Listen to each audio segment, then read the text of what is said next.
Laporan Praktikum Pertumbuhan dan Perkembangan Bibit Kelapa Sawit Joyce Ciuno Resman dengan NIM 2502023, dosen pengampu Salmiati MPD PhD Agroteknologi Institut Teknologi Perkebunan Pengetahuan Indonesia. Pendahuluan dimulai dari kecamba yang dirawat 12-14 bulan di pembibitan hingga memiliki bungkus sampai 15 daun sehat, membutuhkan iklim tropis stabil, tanah subur dan statis baik, serta nutrisi terutama fosfor dan kalium untuk perkaraan kuat dan pertumbuhan vegetasi maksimal dengan aplikasi pupuk organik cair dan minuman teratur mempercepat pertumbuhannya. Tujuannya memastikan pembentukan pohon yang sehat dan produktif saat ditanam di perkebunan. Alat dan bahan yang digunakan adalah alat tulis dan label bibit, penggaris 30 cm, jangka sorong, timba analitik, kamera HP untuk dokumentasi, alat ombrometer, alat pengukur suhu cahaya, kertas label, dan spidol permanen. Cara kerja pengamatan pertumbuhan saat melakukan pengukuran pertumbuhan secara periodik.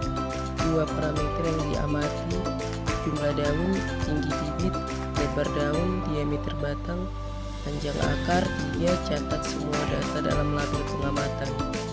4. Dokumentasi setiap fase pertumbuhan. Dan ini hasilnya.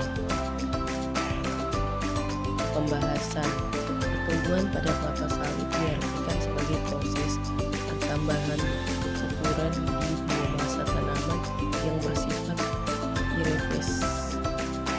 irreversible untuk peningkatan tinggi batang, jumlah daun, dan diameter batang.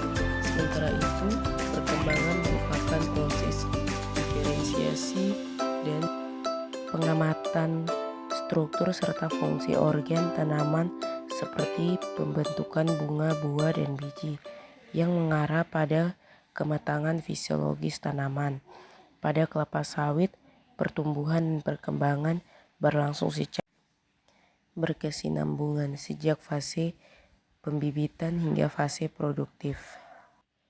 Kesimpulan, pertumbuhan dan perkembangan kelapa sawit merupakan proses biologis yang berlangsung secara bertahap dan berkesinambungan sejak fase pembibitan hingga tanaman memasuki fase menghasilkan pertumbuhan, ditandai oleh peningkatan ukuran dan biomasa tanaman seperti perkembangan akar, batang, dan daun, sedangkan perkembangan berkaitan dengan diferensi dan pematangan organ tanaman, khususnya pembentukan bunga dan buah.